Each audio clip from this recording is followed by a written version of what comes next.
வணக்கம். இது தடம் நியூஸின் காலை நேர செய்திகள். செய்தி ஆசிரியர் அரியராசா தினேஷ். வாசிப்பவர் முஷ்ரிஃபா முலஷர். முதலில் தலைப்புச் செய்திகள். அஸ்விஸ்ம ஜூலை மாத கொடுப்பனவு வெளியான மகிழ்ச்சி தகவல்.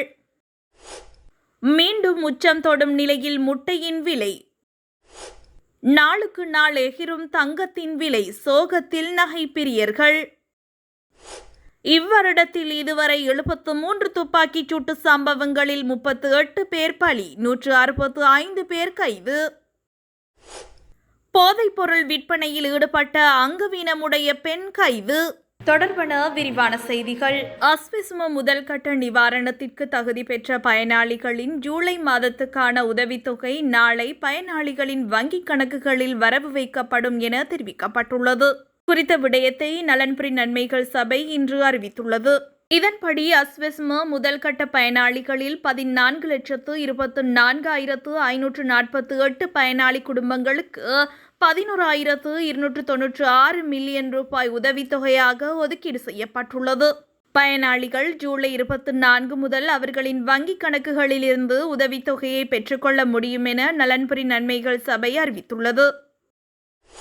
எதிர்வரும் டிசம்பர் மாதத்திற்குள் ஒரு முட்டையின் விலை ரூபாய் 50 முதல் 60 ரூபாய் வரை உயரும் என எச்சரிக்கை விடுக்கப்பட்டுள்ளது. குறித்த விடயத்தை அகில இலங்கை முட்டை உற்பத்தியாளர்கள் சங்கம் தெரிவித்துள்ளது. முட்டை உற்பத்தியாளர்கள் எதிர்கொள்ளும் பிரச்சினைகள் தீர்க்கப்படாவிட்டால் எதிர்வரும் காலத்தில் முட்டையின் விலை உயரும் என முட்டை உற்பத்தியாளர்கள் சங்கம் மேலும் எச்சரித்துள்ளது. இதேவேளை நாட்டின் பல பகுதிகளில் வாழைப்பழ விற்பனையில் கடும் வீழ்ச்சி ஏற்பட்டுள்ளதாக விவசாயிகள் கவலை வெளியிட்டுள்ளனர். கடந்த மாதங்களில் 1 கிலோ வாழைப்பழத்திற்கு ரூபாய் 120 வரை கிடைத்த விலை தற்போது ரூபாய் 40 முதல் ரூபாய் 60 வரை குறைந்துள்ளதால் விவசாயிகள் பழங்களை வெறும் சாலையோரங்களில் கழிவாகவே வீசும் நிலை உருவாகியுள்ளதாக தெரிவிக்கப்படுகின்றது. வாழைப்பழங்கள் அதிகமாக இருப்பதாலும் வாழைப்பழ விற்பனை குறைந்ததாலும் இந்த நிலைமை ஏற்பட்டுள்ளது. மேலும் பொருளாதார நிலையத்தில் புளி வாழைப்பழம் 10 ரூபாய்க்கு கூட விற்கப்படாத சூழ்நிலை ஏற்பட்டுள்ளதாக வியாபாரிகள் தெரிவித்தனர்.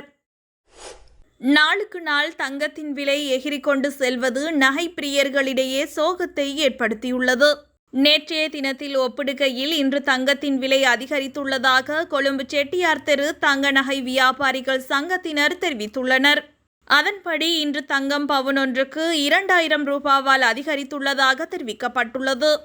கொழும்பு செட்டியார் தெருவின் இன்றைய தங்க விலை நிலவரப்படி 24 கரட் தங்கம் பவுன் ஒன்று 2,73,000 ரூபாவாக விற்பனை செய்யப்படுகிறது. 22 கரட் தங்க பவுன் ஒன்று 2,52,500 ரூபாவாகவும் விற்பனை செய்யப்படுகிறது. இதன்படி 24 கரட் தங்கத்தின் 1 கிராமின் விலை 34,125 ரூபாவாகவும் 22 கரட் தங்கத்தின் 1 கிராமின் விலை 31,563 ரூபாவாகவும் விற்பனை செய்யப்படுகிறது.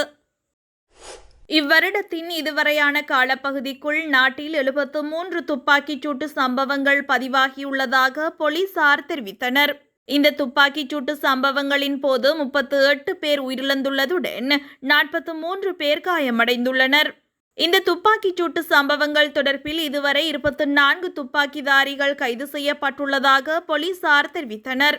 இதேவேளை இந்த துப்பாக்கிச் சூட்டு சம்பவங்களுக்கு உதவி செய்த குற்றத்திற்காக 150 பேரும், மோட்டார் சைக்கிள்களை செலுத்திய குற்றத்திற்காக 15 பேரும் போலீசாரால் கைது செய்யப்பட்டுள்ளதாக போலீசார் மேலும் தெரிவித்தனர்.